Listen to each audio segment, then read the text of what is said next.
Welcome to Webinar Wednesday. My name is Sharon Fitzpatrick, and I am your co-host for today's webinar, Huggable Online Presentations, with professional speaker and trainer Mike Gambino. Joining me as co-host is Dave Zielinski, editor of Presentation Expert.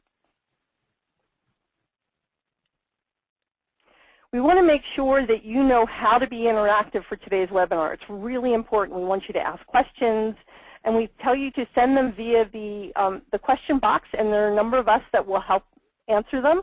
And we'll also make sure that Matt has them as well. Almost did that again. Matt has them as well, and we'll include them throughout the presentation. Today's webinar is part of the Expert Thinking program that we've created, which offers a really robust peer-to-peer community for presentation professionals such as yourselves to share ideas, resources, and to start discussions. Anyone is welcome to join. You'll see a URL on the screen. Please feel free to do that. Once we approve you'll be able to join the community. In addition, we also have things like today, Webinar Wednesdays, which are engaging conversations with presentation experts like Matt, Rick Altman, Ellen Finkelstein, Mike Parkinson, and others. It is my pleasure to introduce Dave Zielinski, the editor of Presentation Expert and an award-winning writer, who is also the author of Master Presenter, a book on high-impact presentation skills that's being released in the next few weeks. As you can see, he has quite an amazing background, and we're very lucky to have him today. Dave, I'll turn it over to you. Thank you, Sharon. Welcome, everyone, and thanks for taking time out to attend today's webinar. I'm pleased to introduce today's presenter, Matt Gambino. Matt helps sales and marketing professionals deliver compelling, jargon-free presentations and product demonstrations, and is the author of the best-selling 50 Minutes to Better Software Demos. In previous work for Thomson Learning, Matt helped grow a small portfolio of digital learning products into a $10 million business through roles in sales, marketing, and product management. Today, Matt delivers keynote presentations and training sessions around the world. Among his clients are Pearson Education, John Wiley & Sons Publishing, and Jones & Bartlett Learning. And with that, Matt, I will let you take it away. Dave, thanks very much. Great to be here.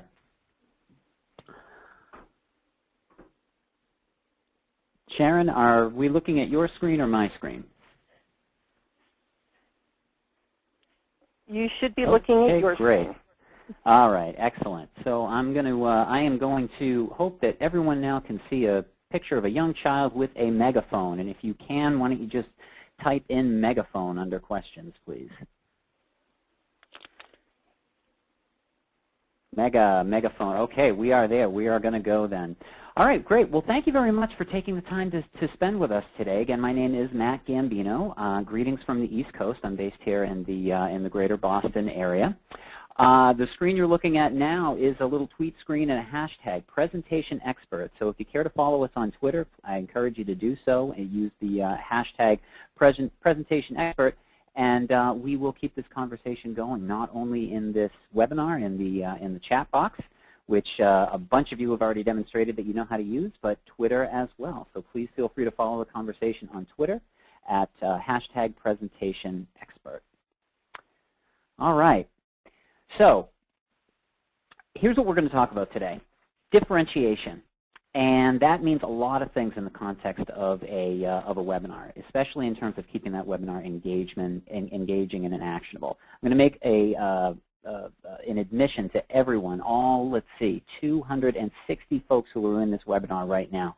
For years and years and years, in the old days, my webinar presentations were very guilty of being facsimiles of, first of all, what I saw other people do in webinars, and quite frankly, secondly, my webinars were largely no different from the face-to-face presentations that I prepared and presented on a regular basis. What I was guilty of doing was expecting that I could apply the same principles that supported my face-to-face presentation in a webinar environment. So to me, the key, if you walk away with anything from this webinar, is some advice and some tips and some tricks and some suggestions that will help you look different and will help your webinars feel different using proven techniques that will enable your webinars to be more engaging.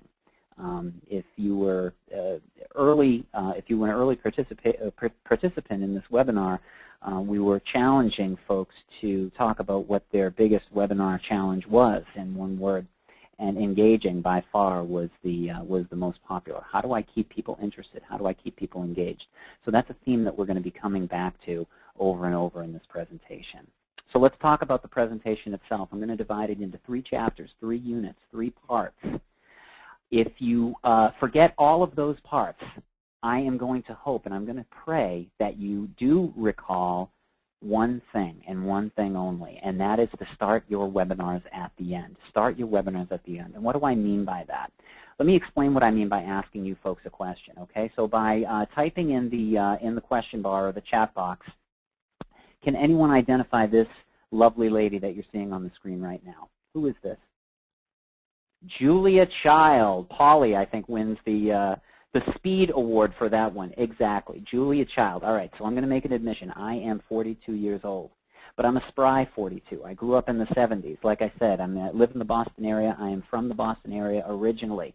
For those of you who don't know who Julia Child was, she was a pioneer in terms of being a culinary television personality. She's got an incredible background, started in World War II. She was actually a spy working with her husband, didn't learn how to cook until she was in her 40s, ended up being a very memorable television personality, had her own cooking show called The French Chef. And I'll tell you, I was a child in the 70s and I used to watch the show. I guess I led a bit of a tragic childhood.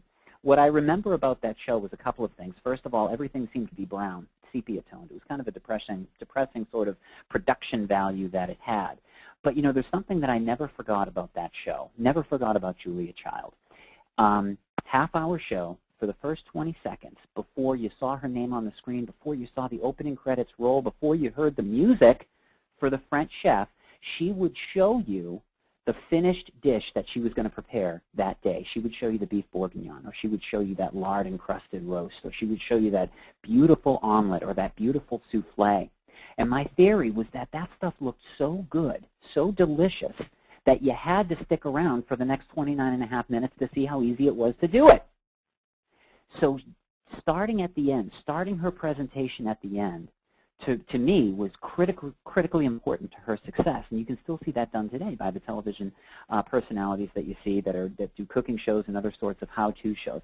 Let me show you what the finished product looks like so you can envision how much you're going to enjoy it. Then let me show you how easy it is to get there.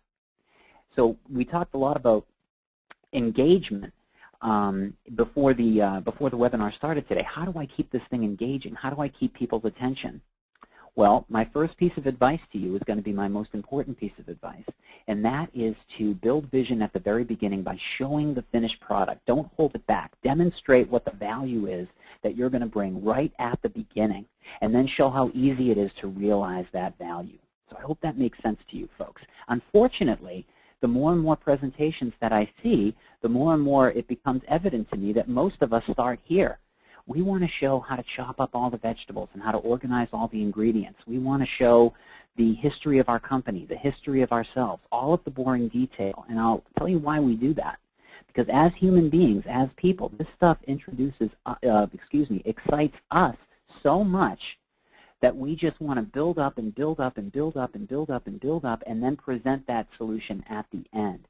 Now the problem is by the time we have built up to that big, crescendo, everyone is either bored, frustrated, asleep, or typing away at email. That's the problem. We build up because we're so excited about this stuff, we want to introduce it right at the end, but we've missed a huge window of opportunity in terms of keeping people excited, engaged, participating, interested, laughing, crying, all that stuff. And you can do that by starting your presentation at the end. So simply put, we're not really presenting like Julia Child on The French Chef. Most of us are presenting like Law & Order SVU.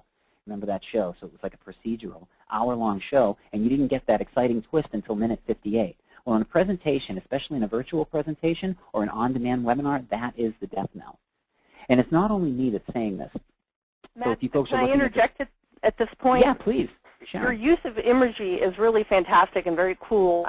I know people want to get to know more information about where to get graphics like you're showing. Can you share that with us? Absolutely. Yeah, sure, no problem. So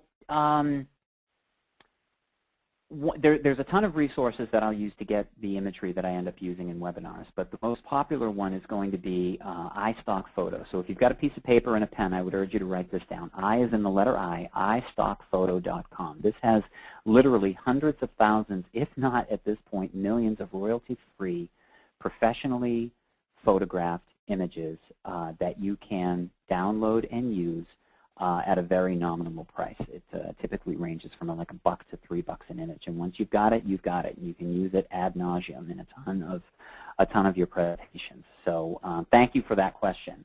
Yes, Pam, iStockphoto.com is a great one.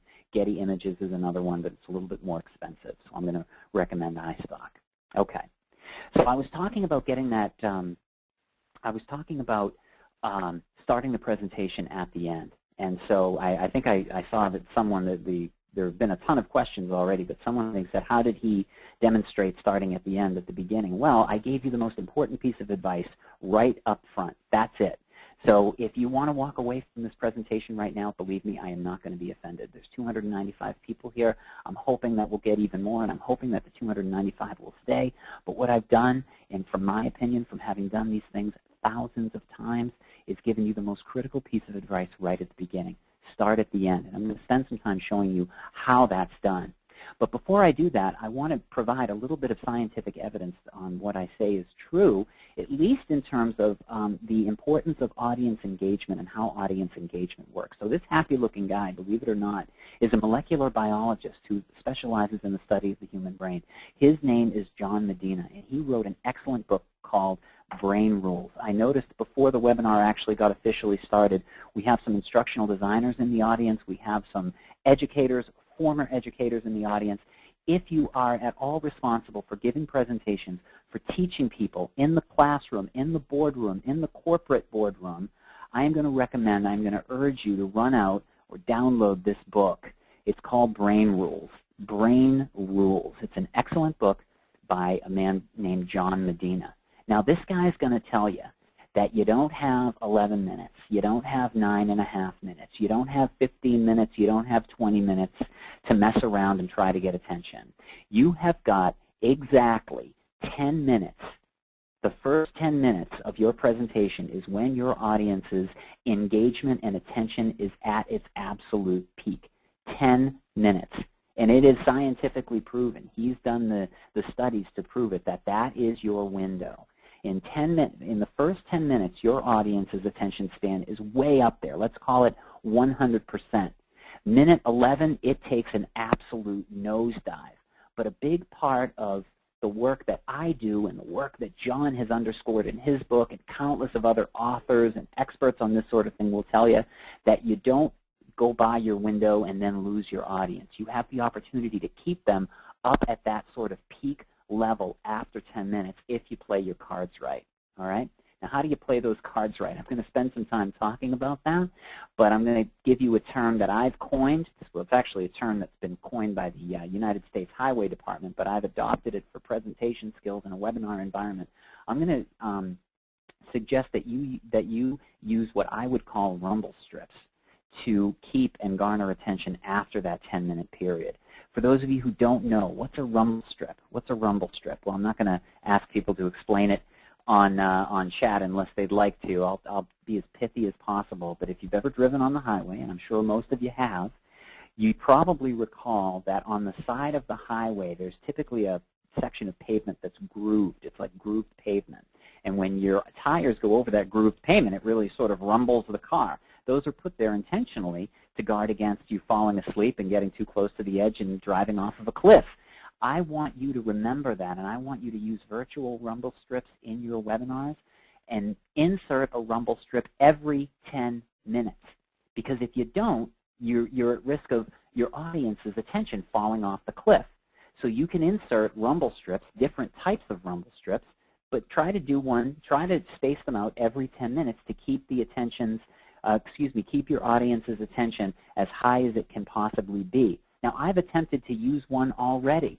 That start at the end concept was introduced by a story, a personal story. I shared with you my age, where I grew up, my tragic history of watching a cooking show when I should have been out playing baseball, a story. Now, it may have been boring, it may have been a little too honest, but my hope is that it piqued your attention a little bit. If I had spent all of my time talking, about, the book that I wrote, my history and, the corporate world, the presentations that I give, and well, that might be interesting to some, but I'll tell you what, it's not different from a lot of other webinars.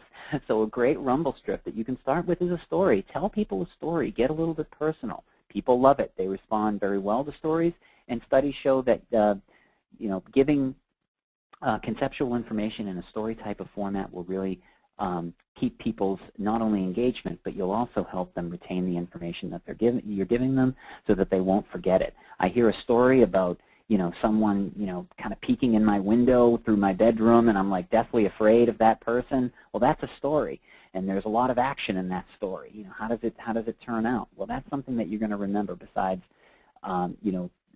besides dry as a chalk dust sort of corporate information. Speaking of which, I'm going to end this chapter, this start at the end chapter, with an image of Don Draper, personal hero of mine, at least from a marketing standpoint. Copywriter, right? So he writes copy for billboards, advertisements, magazines, that sort of thing. Any copywriter will tell you that the most important word in copywriting and marketing, besides words like free and now, would be you. So I want you to remember to try and keep that you orientation, right? How is this information that you're giving and you're giving away right at the beginning of the presentation, how is this going to benefit you, my audience?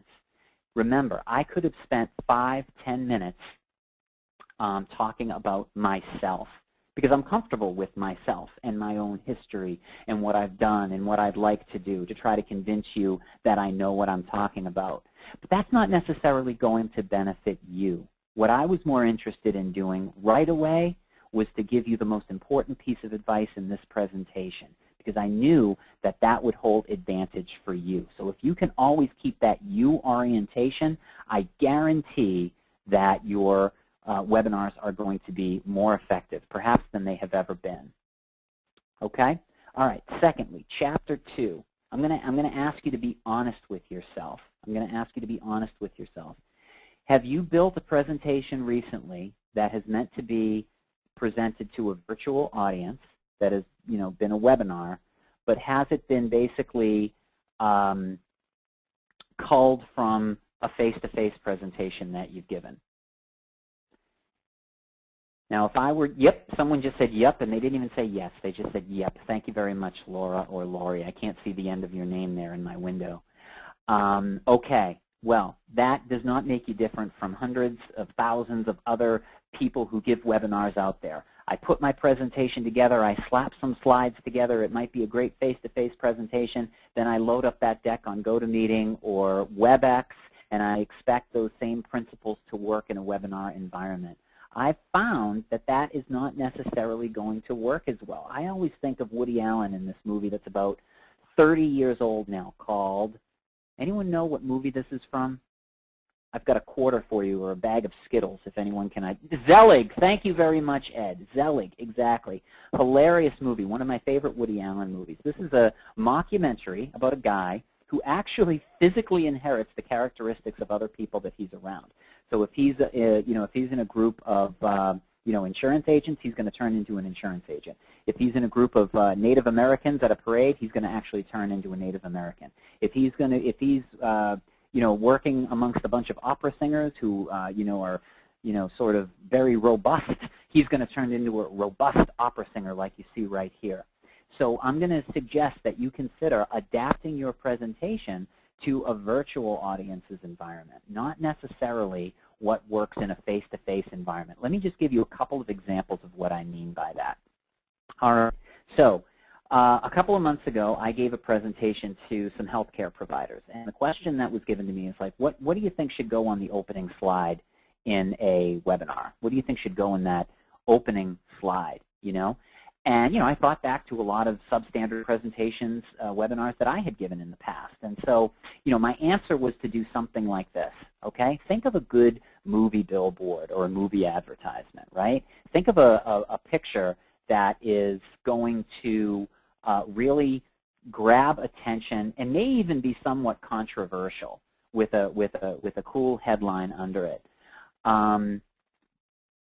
That is, to me, one of the best ways to try to get that attention early for a title slide. Okay, so let me just sort of differentiate that from something that you may be used to seeing if you've seen a lot of webinars over over the past few years or whatever. Okay, you open up PowerPoint, or your presenter has opened up PowerPoint, and PowerPoint is like actually begging you to be sort of on the lame side, because I open up PowerPoint. The first default slide that I'm going to be presented with is the title slide, right? And the title slide is there to be very helpful. It's comforting. It's like a teddy bear.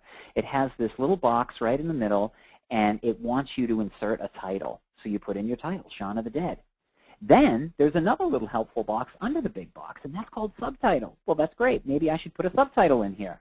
And I'm going to say a funny movie about zombies, Then there's a smaller box under that, and it says you could put your name here. Well, wonderful. I'm going to put Simon Pegg and Nick Frost. This is Shaun of the Dead. It's a funny movie about zombies by Simon Pegg and Nick Frost. But I'll tell you what, I want people to make sure that they understand what company I'm coming from. And so I'm going to put my logo somewhere. I think the bottom left-hand corner looks good. Okay? So most of the people that were asking me that question, what should your title slide look like at the beginning of a webinar to make that webinar impactful? My guess is most of them were coming from a world of PowerPoint or Keynote or other slideware that have all of these default positions and templates that are begging you to look like everyone else. But remember, you are different. You are different. So how do you get to be controversial, right? Or attention-getting, even if you are in a serious, sort of industry, all right? So for those of you who got to this webinar early, Sharon did a great job of putting some icebreaker slides together. Here was one slide that I would have recommended, we used if I had put some of the opening slides on. But, so this was something that I'll just say was put in my test kitchen, right? But why not, right? Huggable online presentations, this is the information that you need to know. Hang on, we'll get moving shortly. So what I try to do is I try to think of a catchy picture and a catchy headline, just like copywriting. Why not, right? Why not push those boundaries that PowerPoint is begging you to be constrained within? And why not use imagery that's going to sort of bolt people's senses and get them to sit upright, or at least be interested? Because what you can say about this picture with this cowboy who's disco dancing is it may be inappropriate, it may be controversial for my audience, but what it is not is boring. That's true. I want to go back to the slide where you talked about the Shaun of the Dead and the graphic, if you can bring that one up. Yeah, sure. I think we've got some questions about how do you do this if you're presenting to a non-controversial industry where you have to make sure to use the right and appropriate graphics for the audience? Well, that's a really great question, and here's how I'll answer that question. In fact, I noticed that a lot of the people here are from the insurance industry or the healthcare industry, so you've got to be careful of what you use. But when you're driving, or if you're on the subway, take a look at the billboards and the advertisements that you see. Even for serious subject matter, typically what they're going to do is they're going to make really good use of imagery and headlines. People don't have a lot of time to read. And I'll say something else. In a presentation environment, particularly in a webinar environment, when you're sitting in your office right before the 4th of July and the phone is ringing and you're daydreaming about vacation and email is just begging to be answered, you don't have a lot of opportunity to lose people's attention, or at least start out on the wrong foot by having them not be interested. So I'm going to show you some more images and slides. Thank you very much for those of you who said you love the images. That I would recommend would be appropriate for even more serious, even more serious sorts of engagements. What I think you want to do in a webinar, in a title slide, is you want to certainly keep your audience in mind, but those people need to know who you are, what kind of person you are. So if you can thread that needle behind giving something a little bit about giving away something a little bit about yourself, but keeping it appropriate for the audience, you've done a really good job. And I'll tell you, there's millions of advertisements and magazine articles with images and stuff that are more than appropriate for the audience that they're writing to, and I would encourage you to think the same way. So thanks, Sharon. That was a great question. Okay. So this chapter is about adapting to your audience, adapting to a virtual environment with a virtual audience. Okay, I see we've just hit 300 attendees, so thank you for those who've just come in. It's great to have everybody here today. Okay, someone's saying it's hard to be edgy with engineers. That's absolutely true. However, you can still be interesting to engineers by showing engineers something that is going to resonate with them and a snappy headline, 1 or 2 pithy words that is going to get them to think. So I would absolutely agree. You've got to keep that audience in mind, but I would still suggest that you consider using some principles that are going to get them to wake up, because that's universal. So it's an absolutely great point. We're adapting our webinar to folks who are communicating with us virtually, or we are communicating with virtually, okay? So in a face-to-face environment, I can tell you in every presentation that I've ever done, I've always tried to get in that room early. Not just to set up the laptop and the PowerPoint and the screen and to make sure that everything works, but I'll tell you what, you guys, I want to meet the people who are coming into that room early. And I want to plant some seeds and get them talking. Well, first of all, because I really am interested in people. So when someone comes into a room early and I'm in that room early before I present to them, I'm going to ask them who they are, what they do, what are some of their biggest challenges. Does that sound familiar? Sharon and I adapted that concept to this environment. Okay? We are interested in who you are, what you do, and how you're challenged. Because if there's some advice that we can give you that will help you with those challenges, I would consider this webinar to be a success. So I'm always going to try to connect early. But in a webinar environment, I'm going to use the tools that are available to me. So that's why we want you guys to use the question box and the chat box. You know, we can go completely postal with polling and all that, and in some cases you may want to do that. But those tools are there for a reason. Some of them are there to be cool, I think, because GoToMeeting wants to sell more subscriptions. Others are critical to gain and keep attention. So I'm going to plant seeds early. I'm going to use my humor, I'm going to use great imagery, and I'm going to use great high-gain questions, right? What do you do? How do you do it? What are your challenges? Keep it pithy. Use 1 word. Use 2 words. If you can see the megaphone, type megaphone and we'll go. Who is this? It's Julia Child. Is all this making sense? The more I'm asking you to do, the more hopefully you are participating, you're understanding that I'm interested in you. I want to know more about you. I want to know what's ailing you, because if I can help, I want to try to help. And I'm doing that with 300 of you using some of the tools that are available to me in GoToMeeting, like the chat room, like the question room. So I hope that makes sense to you folks.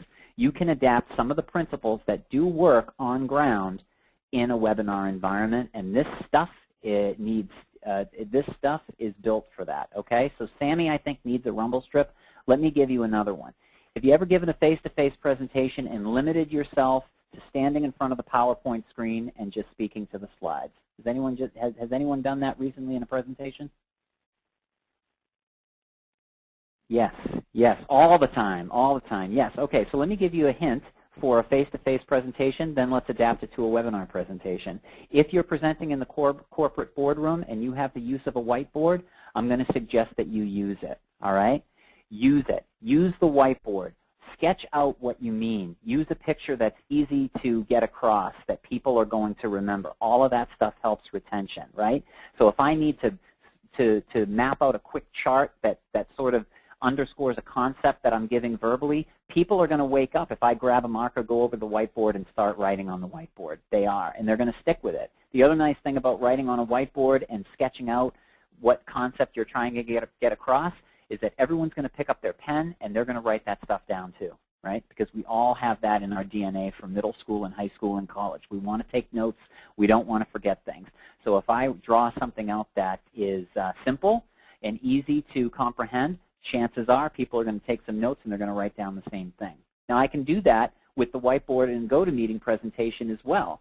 But, you know, not everyone's going to use that stuff. So I'm going to strongly suggest, if you're really serious about this, that you guys pony up $60 and consider a tool called the Wacom Bamboo Tablet. W-A-C-O-M, the Wacom Bamboo Tablet. All this is, it's an ancillary device to your computer with a little pen, a stylus on it, and you can go ahead and sketch out ideas on the stylus, and it will go ahead and transfer over to the whiteboard if you've got it set up that way on GoToMeeting or WebEx. So this is a little chart that talks about attention retention, right? So remember, we're at 100% at about 10 minutes. We dive down to about 20%. So we need to sort of kind of, you know, keep things rumbly and up and down in order to keep attention up. So if I can get that concept to you visually, you're going to retain more of it. You're also going to be a little bit more interested if I'm using some kinetic energy and drawing some stuff out for you. So go ahead and do it. Wacom, yes, exactly. W-A-C-O-M. That's the whiteboard tool.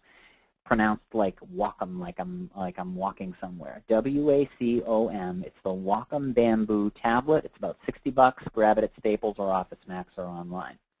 Okay? All right. I'm going to close out this second chapter by acknowledging, even though my sense from looking at the attendee list that most of the folks in this webinar are stateside, you're giving global presentations in a lot of cases. These are international global presentations. It further underlines the need to use imagery and short headlines, okay? Why? Not only are they attention-grabbing, but quite frankly, you're going to have people in your audiences from time to time that don't have as much of a command of the English language as you do, right? So please, yeah, I know, 10 cents. Can you believe it? Well, then again, it was 1969. Unbelievable, 10 cents for the New York Times. But short, pithy headlines, attention-grabbing photographs, people are not only going to be more interested in those, they're going to retain them more, but if they have trouble with the language, they're going to understand. Pictures are universal, okay? We're rounding third. We're heading for home, all right? Someone asked at the beginning, before the presentation actually started, how do you convey emotion, facial expressions? How do you deal with those sort of things and get those to resonate over a webinar environment? It's a really, really good question, okay? You're carrying a huge, heavy load in this sort of an environment. You don't have the benefit and the advantage to be in front of people, look them in the eye, read their body language, speak up, speak down, speak fast, speak slow, depending on what you read in that body language. Someone said Carl Sagan. That's actually wrong. There you go, Rod Serling, right? So this guy hosted the Twilight Zone, and I put him in there because making sure that you can stimulate the senses, sight, sound, and mind, is going to be really, really important, and I want to give you a few examples of that. Okay, let's go back to pictures one more time. Someone asked about some images. So in the old days, I might give a presentation that had some data in it around this. Now, you've already read this, so I'm not going to read it to you. You can read faster than I can speak, so you get the gist of this, okay? What I'm here to tell you is that those of you who read that, or those of you who hear me say, babies who are regularly exposed to air pollution are 10% more likely to be hospitalized for a condition known as bronchiolitis. 3 days from now, you folks only are going to remember 10% of what I said.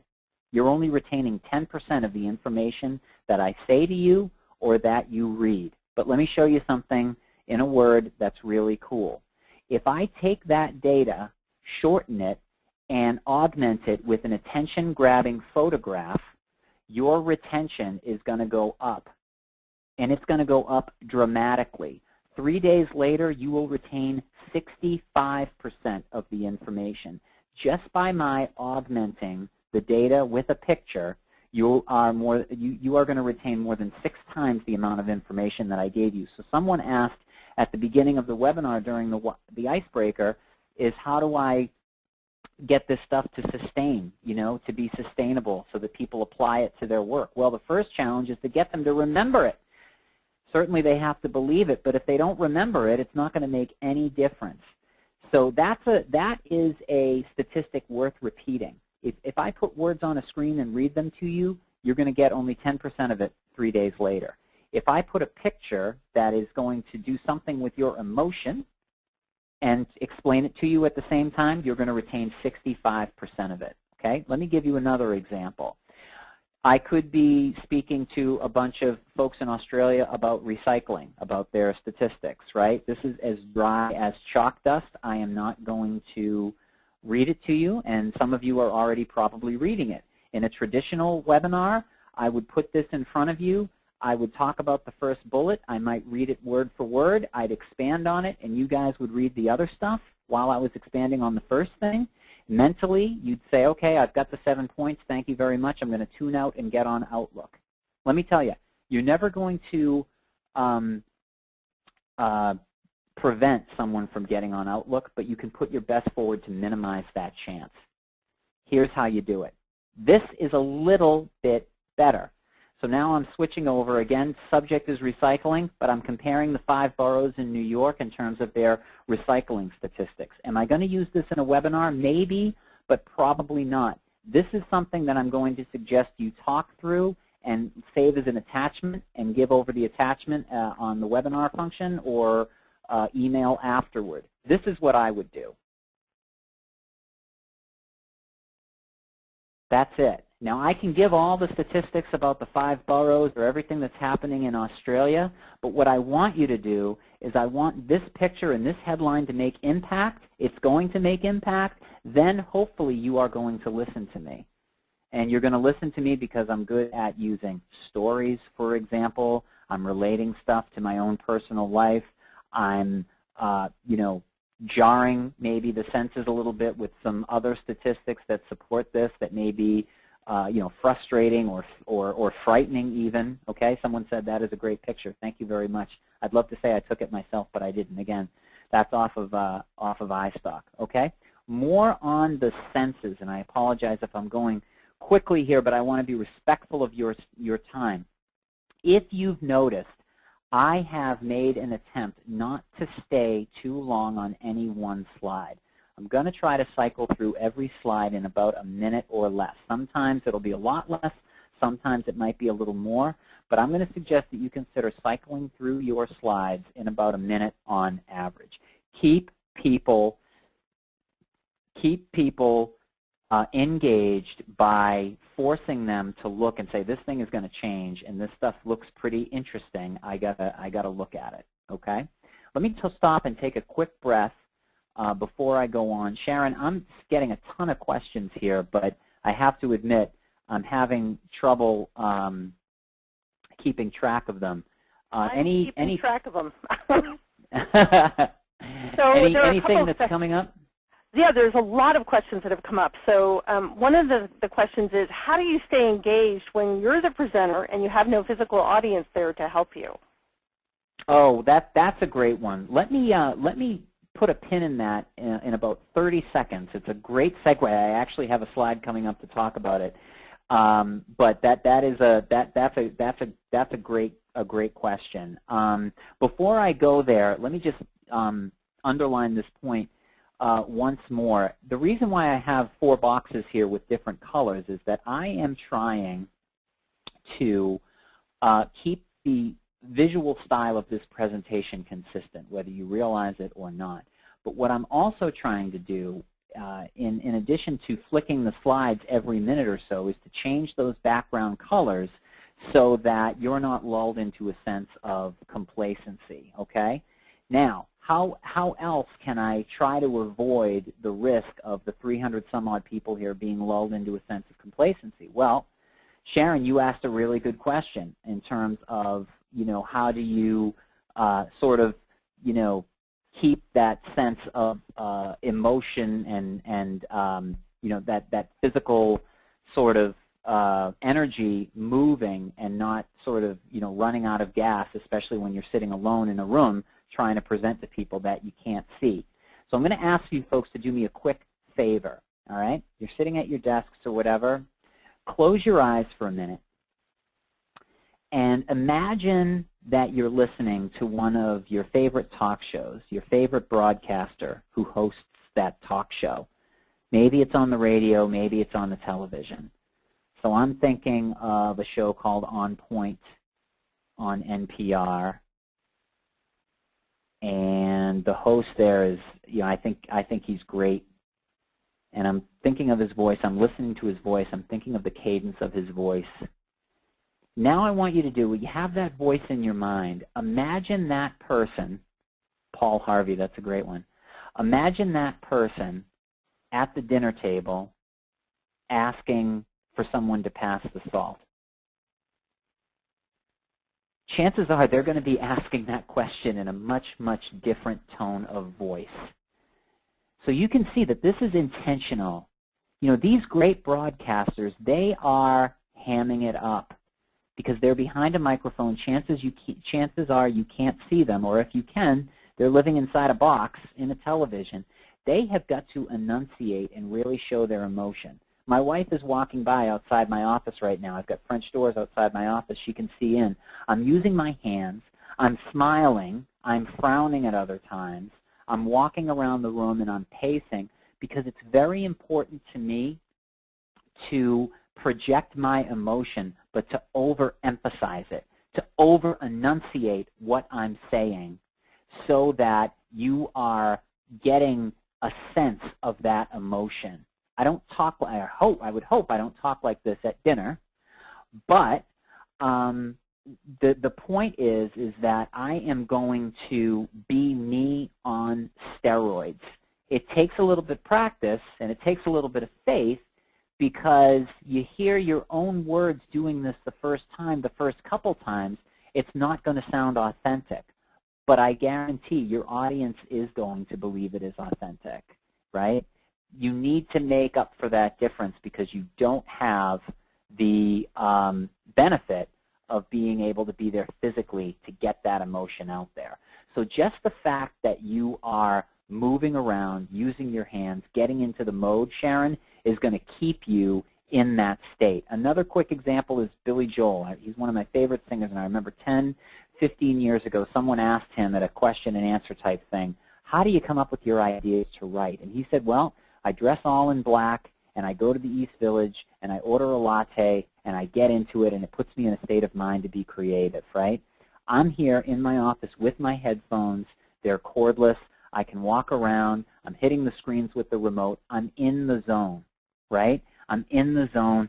Being in the zone reminds me that I have a job to do. I've got a heavy load to carry, and that heavy load is to keep my energy and my emotion up so that you folks are getting that benefit without me being in the room.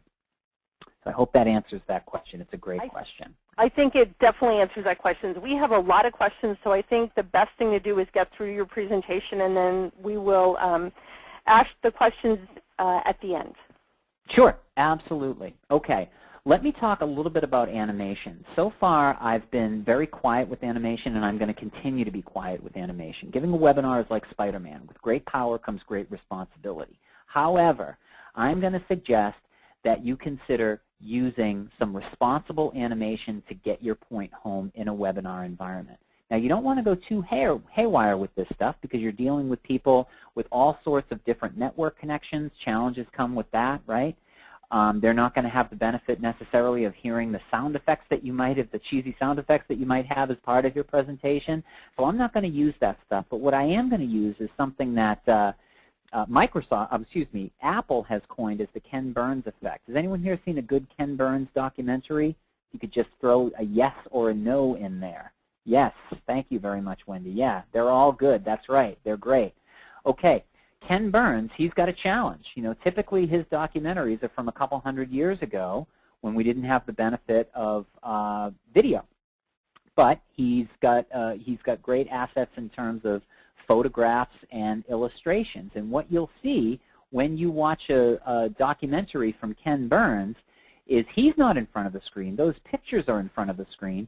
But when he's conveying a certain point about the Civil War or the Revolutionary War or baseball, and he's got a guy in front of the screen that you're supposed to be looking at, chances are that screen is panning or wiping very, very subtly, very, very slowly. So if I'm presenting to a bunch of healthcare insurance providers, right, my first slide might be, look, I'm going to talk to you about something that's more than a network here. It's a team.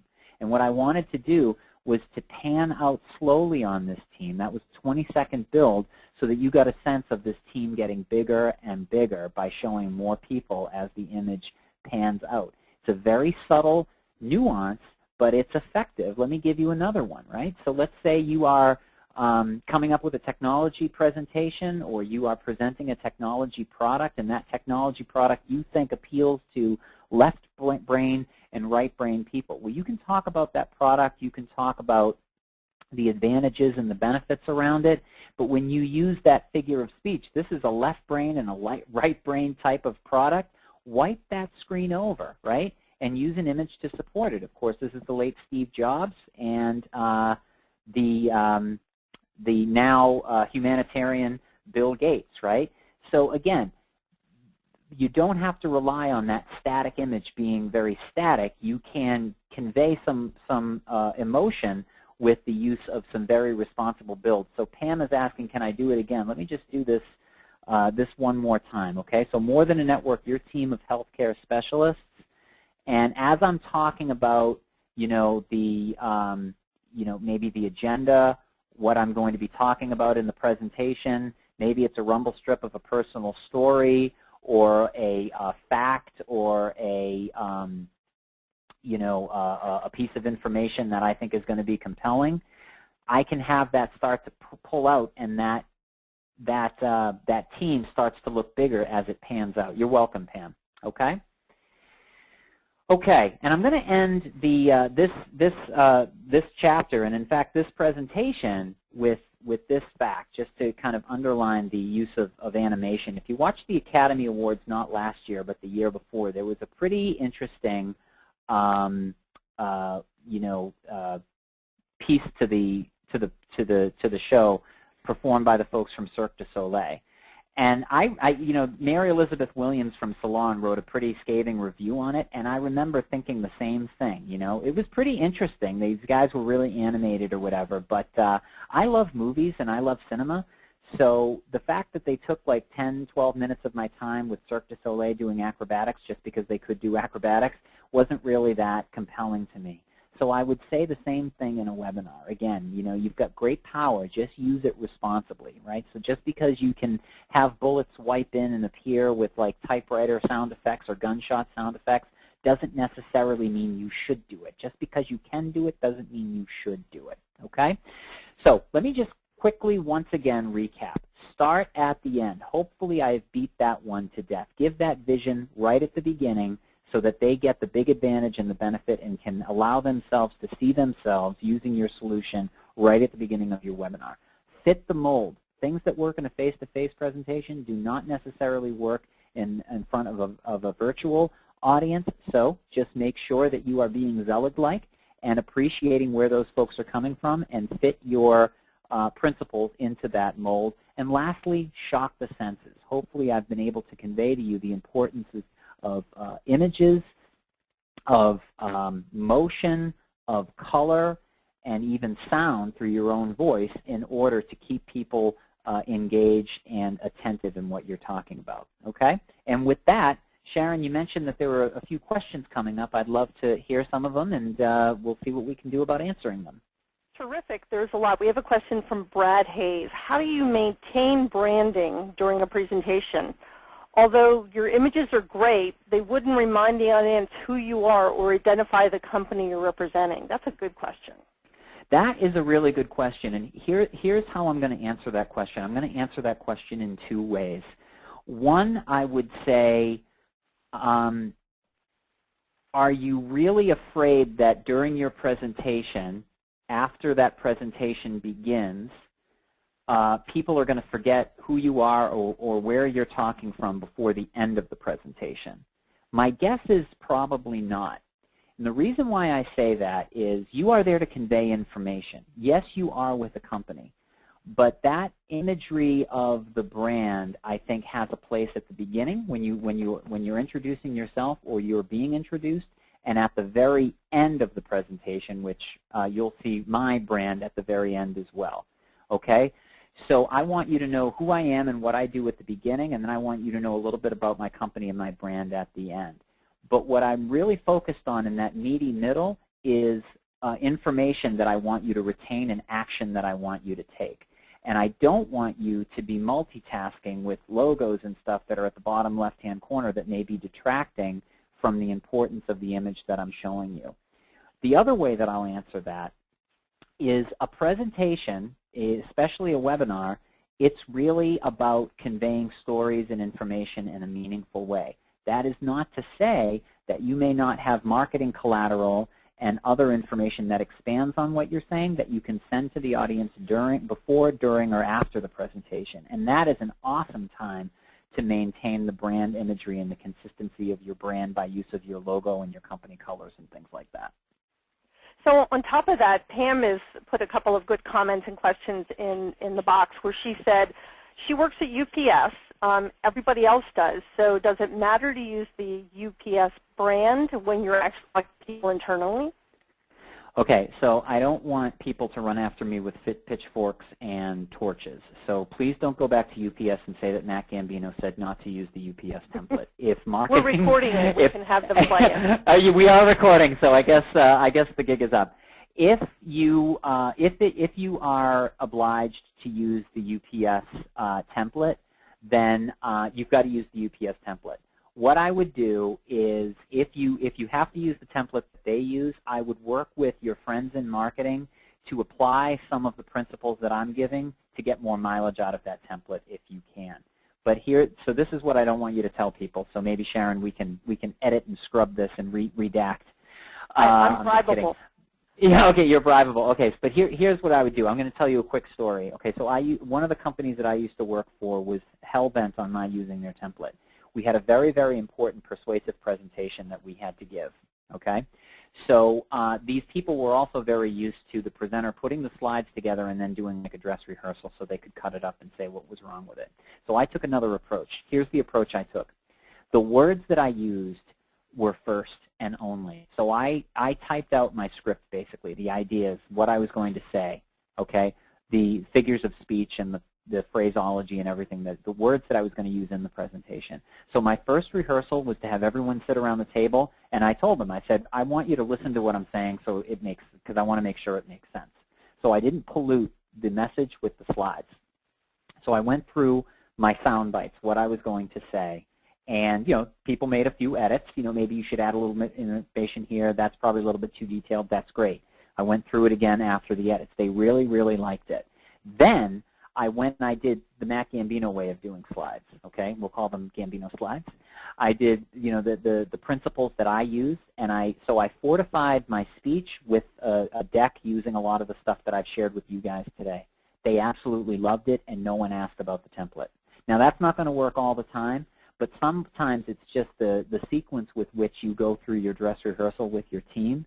If you can wow them in your dress rehearsal and do it sort of the right way with the speech first and then with some knockout slides that people are going to be bowled over by, you may get around the whole template thing. It may work, it may not work, but it worked for me that time. So I hope that answered your question. I think you did a great job answering it. Here's one that I think we saw in some of the earlier icebreakers where people were talking about audience engagement, and I think Cindy asked a really good question. How do you know if the audience likes what you're saying if you're doing it virtually? How do you know the audience likes what you're saying? Well, you could ask them. Let me again answer that question in two ways. The first way, you may not know if they like the presentation, but you'll at least know if they're engaged with the presentation. You notice that in every chapter of this presentation, at least one time per chapter, I asked you folks to participate with a one or two word answer. Again, like, who is this? What is this? Does this remind you? Did you ever do this? So first of all, I want to know that I have your attention. If I have your attention midway and 3/4 of the way and all the way through the presentation, I think that I've overcome one hurdle and I've met one objective. At the end of the presentation, I'm going to suggest that you consider doing something where what I would call ask closing questions. Not closing questions like a trial and a jury, but closing questions almost like Alec Baldwin and Glengarry Glen Ross. I would ask high-gain sales closing questions. So a closing question that I might ask you I'll fast forward to the end of this presentation. I might say, so just from a virtual show of hands or from a yes or no, did you walk away with any information in this presentation today that will allow you to be immediately effective in your next presentation, do you think? If I see a lot of yeses, I guess I know people like the material. If I get a lot of no's, I appreciate the honesty and I know I have a better job to do. So I wouldn't be shy about asking people if they like the material by asking some high-gain questions on, do you feel that you're going to be able to use this information? And if so, how? I think that's great advice. Robin had a question that I've kind of faced doing some specific things locally with having both a virtual audience, which could be 800 to 900, and an in-room audience, which is 100 maybe. And how do you really interact and focus? Do you focus on the live audience? Do you focus on the virtual audience? How do you balance both? Oh, wow, that is a great question. Well, I will constantly remind myself that I'm serving two masters. But, when you are giving a face-to-face presentation in front of a few hundred people and then you've got people piped in on a webinar as well at the same time, is that basically what you're asking? I think definitely. I think the role we're doing today with having co-hosts to help maybe manage the questions so you can focus on content is a great way to manage that. Tactically, that is a very good way. But when you are responsible for giving a presentation to a few hundred people in a room, but then you also have a virtual audience involved as well, it's kind of like trying to ride a hybrid bicycle. It's pretty good on the highway and it's pretty good in the woods, but it's not great either way. So I think that's sort of a deal that you have to make with yourself at the beginning, that there may be a bit of a net loss in your effectiveness because you're trying to do everything. You're trying to be true to your face-to-face audience and you're trying to be true to your virtual audience. But on the other hand, there's a lot of similarities that you're going to be using, right? So if you're like me and you're sort of full of energy and full of adrenaline and full of beans in a presentation, that's going to come through in your face-to-face engagement. And my hope is that that sort of enthusiasm is going to be conveyed to the people in the virtual audience as well. Another tip I would give is don't get guilty of forgetting your virtual audience and remind your face-to-face audience that you also have those people piped in over the internet as well. So interrupt yourself and just say, look, I'm getting a lot of head nods here in the room just from a show of virtual hands or from yeses or nos. Are you guys getting this point online? Let them go ahead and go for it. I think that's a good way of doing it. I think, too, asking questions from the virtual audience so that the live audience hears it as well is a great way to make a better connection between the two audiences. Yeah, and Karen, just put a good tip that I happen to be reading right now. Tip, important to repeat audience questions when answering to a mixed group. Hallelujah. I think that's a great point, Karen. Thank you. So we've got lots of good questions. So we have Karen's also asked, what is your position on using polls? Is that another example of a speed bump? Like a rumble strip? Yeah, absolutely. I think that it is. Again, it's Spider-Man, so with great power comes great responsibility. I would use polls, but I would use them thoughtfully. So if I am, let's say, getting to know an audience, and let's say that I've targeted my, let's say, my pre-marketing material to, let's say, the education industry and the insurance industry, I might do a poll and just say, how many of you folks are here from the education industry purely? Things like that. Again, anything to get them to use their sort of Jack LaLanne muscles, their kinetics, is going to help. So I think that using those tools is great, but just use them the right way for the right reasons, I guess would be my only advice. Kat asked a question, but I think I know the answer, which is, so a rumble strip is useful when you're changing gears in your presentation. And I would say from what you've said, yes. It kind of helps you go and divide some of the chapters and kind of is a nice way to flow and make the connections. So another question then is, would you also use pictures rather than the numerous facts to get your idea across in a face-to-face presentation? Would you use pictures rather than like the words in the numerous Right. facts? So you had several examples where you kind of talked about, the spreadsheet or the the number of the bacteria. How would you integrate that in a face-to-face? Would you still use that?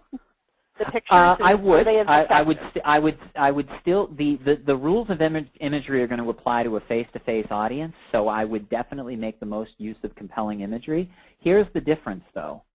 There are going to be some cases, and this comes as part of your planning and your preparation, nothing behind you, nothing in your hands, nothing on the screen but darkness is sometimes going to be the best way to convey a certain piece of information. That you're not going to have as much of an ability to do in a webinar environment. So pictures are important in a webinar environment because you want to stimulate the sight sense as much as you possibly can. So imagery, great imagery, great imagery, great imagery, okay?